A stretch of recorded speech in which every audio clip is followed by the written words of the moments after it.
మరో 6 నెలల్లో పంజాబ్లో అసెంబ్లీ ఎన్నికలు రాబోతున్నాయి. Next round of assembly elections పంజాబ్తోనే మొదలు కాబోతున్నాయి. ఆ తర్వాత మీ కీలకమైన ఉత్తరప్రదేశ్ స్టేట్లో కూడా ఎలక్షన్స్ ఉన్నాయి. పంజాబ్ ఎన్నికలు అన్ని పార్టీలకు కీలకం. ఇక్కడ ఆమ్ ఆద్మీ పార్టీ అధికారంలో ఉంది. ఢిల్లీ పరాజయం తర్వాత రిలవెన్స్ కొరకు అన్వేషిస్తున్న సమయంలో పంజాబ్ ఎన్నికలు జరుగుతున్నాయి. పంజాబ్లో గెలిస్తే అరవింద్ కేజ్రీవాల్ నాయకత్వం, ఆమ్ ఆద్మీ పార్టీ ఉనికి ప్రశ్నార్థకం కాకుండా ఉంటుంది. ఢిల్లీని కోల్పోయినట్లే పంజాబ్ను కనుక కోల్పోతే ఆమ్ ఆద్మీ పార్టీకి చాలా పెద్ద దెబ్బ. అందువల్ల ఆమ్ ఆద్మీ పార్టీ సర్వైవల్కు, ఎక్స్పాన్షన్కు పంజాబ్ రిజల్ట్ అనేది చాలా చాలా కీలకం.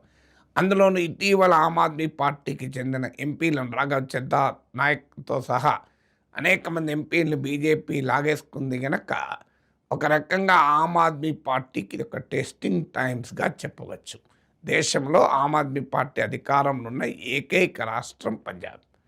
ఇక కాంగ్రెస్ పార్టీకి కూడా కీలకం.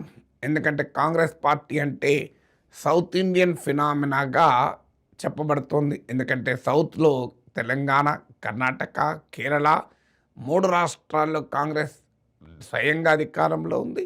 తమిళనాడులో టీవీకేతో కలిసి కూటమిలో అధికారంలో ఉంది. అందువల్ల కాంగ్రెస్ పార్టీ సౌదరన్ పార్టీగా ఉండకుండా నార్థన్ ప్రజెన్స్లో ఇప్పుడు కేవలం హిమాచల్ ప్రదేశ్లో మాత్రమే అధికారంలో ఉంది కాంగ్రెస్ సొంతగా.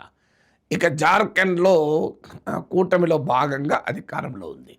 అందువల్ల పంజాబ్లో గతంలో కాంగ్రెస్ అధికారంలో ఉండే కాంగ్రెస్ నాయకులు అమరేంద్ర సింగ్, సిద్ధు, చరణ్జిత్ సింగ్ చెన్నీ, సునీల్ జాకర్ ఇలా కాంగ్రెస్ నాయకులు 4 స్తంభాలు అట్టాడి అక్కడికి కాంగ్రెస్ పార్టీని ఒకరు బియాస్ నదిలో, మరొకరు సట్లెజ్ నదిలో కలిపేశారు.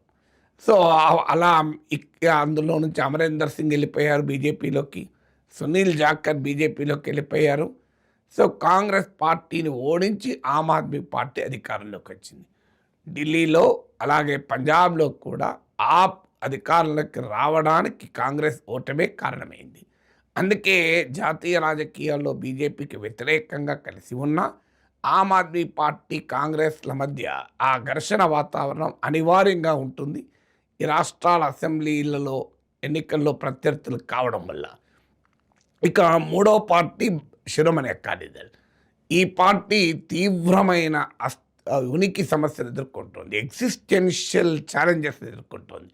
సిక్ రిలీజియస్ ఇంట్రెస్ట్లకు, పంజాబ్ రీజనల్ అటానమీకి ప్రతినిధిగా అడపాదడపా సిక్ ఎక్స్ట్రీమ్ ఒపీనియన్స్ను కూడా రిఫ్లెక్ట్ చేస్తూ సో ఒక సిక్ పాంతిక్ పార్టీ మతవాద పార్టీగా ముఖ్యంగా ఫార్మర్స్ ఇంట్రెస్ట్, అగ్రేరియన్ ఇంట్రెస్ట్లను రిప్రజెంట్ చేసేటువంటి పార్టీ అకాలీదళ్. అకాలీదళ్ చాలా కాలంగా బీజేపీతో పొత్తులో ఉండే ఇటీవల లాస్ట్ మోడీ ప్రభుత్వ సెకండ్ టర్మ్లో తీసుకొచ్చిన వ్యవసాయ చట్టాలకు వ్యతిరేకంగా రైతు ఉద్యమం జరిగింది. అందులో పంజాబ్కు చెందిన రైతులు, ముఖ్యంగా జాట్ రైతులు పెద్ద ఎత్తున పాల్గొనడంతో బీజేపీతో పొలిటికల్ అలయన్స్ అనేది ప్రమాదకరంగా మారి అకాలీదళ్ ఎన్డీఏ నుంచి బయటికి వచ్చింది. అప్పటి నుంచి బీజేపీతో మళ్ళీ కలుస్తుందని స్పెక్యులేషన్లు వస్తున్నా ఆ అలియన్స్ కాస్త మెటీరియలైజ్ కాలేదు. ఈలోగా అకాలీదళ్ సర్వైవల్ క్వశ్చన్ ఎదుర్కొంటోంది. ఈ కాలంలోనే అకాలీదళ్కు గట్టి పోటీ Amritpal Singh, jailed parliament member, Sikh extreme థాట్కు రిప్రజెంట్ చేసేటువంటి, అంటే అకాలీదళ్ రిప్రజెంట్ చేసే సిక్ రిలీజియస్ ఇంట్రెస్ట్లనే రిప్రజెంట్ చేసేటువంటి వారిస్ పంజాబ్ డిఈ అనే పార్టీ రంగంలోకి దిగింది. 2025 జనవరిలో ఏర్పడింది. ఆ పార్టీ నాయకుడు అమృత్పాల్ సింగ్ పార్లమెంటు కూడా గెలిచాడు, జైల్లో ఉన్నాడు. సిక్ రిలీజియస్ ఎక్స్ట్రీమ్ సెంటిమెంట్స్ని రౌజ్ చేసేందుకు ఇటీవల శిరోమణి అకాలీదళ్ ఎమ్మెల్యే మన్ప్రీత్ సింగ్ మీ అకాలీదళ్కు రాజీనామా చేసి వారిస్ పంజాబ్లో చేరి పంజాబ్లో మొదటిసారిగా వారిస్ పంజాబ్కు అసెంబ్లీలో కూడా రిప్రజెంటేషన్ లభించింది. ఇక 4వ player Bharatiya Janata party. So BJP ఇక్కడ ప్రధానంగా అర్బన్ ఏరియాస్లో హిందూ ఓటర్స్లో బలంగా ఉంటుంది. అందుకే చాలా కాలం బీజేపీ శిరోమణి అకాలీదళ పొత్తు ఒక పర్ఫెక్ట్ బ్యాలెన్స్‌గా ఉంటూ వచ్చింది. ఎందుకంటే Akali Dal rural voters, BJP urban voters, Akali Dal Sikh voters, BJP Hindu voters, Akali Dal farmers ఇంట్రెస్ట్‌లు, బీజేపీ ట్రేడర్స్ ఇంట్రెస్ట్‌లు. సో, ఈ ఓవర్‌లాపింగ్ లేని సోషల్ సపోర్ట్ వల్ల BJP Akali Dal alliance longest serving alliance in NDA. మీకు మిగతా ఏ పార్టీ కూడా అంతకాలం బీజేపీతో కలిసి లేదు. సో, అందువల్ల మీకు ఆ తర్వాత విడిపోయాక బీజేపీ సొంతగా ఎదగాలి అని ఎత్తుగడలేస్తుంది. ఇటీవలనే ఆపరేషన్ లోటస్‌ను ప్రవేశపెట్టి ఆమ్ ఆద్మీ పార్టీకి చెందిన హై ప్రొఫైల్ ఎంపీ రాఘవ్ చెద్దాన్ లాగేసింది. ఆ ఎంపీలందరినీ తన వైపు తిప్పుకుంది. రకరకాల ఎత్తుగడలు వాడింది. మీకు అందరికీ తెలుసు ఆఖరికి ఈడీ లాంటి సంస్థలకు కూడా ఆప్ ఎంపీల పైన ప్రయోగించారు.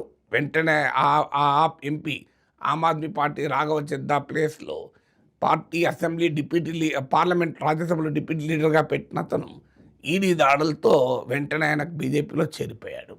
సో, ఈ ఆపరేషన్ లోటస్ తీరం అలాగే కాంగ్రెస్ నాయకులైన మాజీ ముఖ్యమంత్రి అమరేందర్ సింగ్‌ను, సునీల్ జాఖర్‌లను, పీసీసీ మాజీ ప్రెసిడెంట్ లాంటి high profile Congress leaders, Congress ప్రభుత్వంలో పీసీసీ ప్రెసిడెంట్‌గా, రాష్ట్ర ముఖ్యమంత్రిగా పనిచేసిన నాయకుల్ని కూడా బీజేపీ ఆకర్షించింది. ఆ రకంగా సిక్ ఏరియాస్‌లోకి కూడా అమరేందర్ సింగ్ లాంటి నాయకులను ఉపయోగించుకొని వెళ్ళాలి అన్నది బీజేపీ ఎత్తుగడ. సో, పంజాబ్‌లో ఎంటర్ కావటానికి భారీగా బీజేపీ ప్రయత్నాలు చేస్తుంది. ఈలోగా మీకు ఐదో ప్లేయర్‌ని ఇంతకుముందే చెప్పినట్లు వారిస్ పంజాబ్ అమృత్‌పాల్ సింగ్ నాయకత్వంలోని పార్టీ. సో, ఇలా ఒక ఫ్రాగ్మెంటెడ్ పొలిటికల్ పిక్చర్ ఉన్న రాష్ట్రం Punjab. So, highly fragmented political spectrum.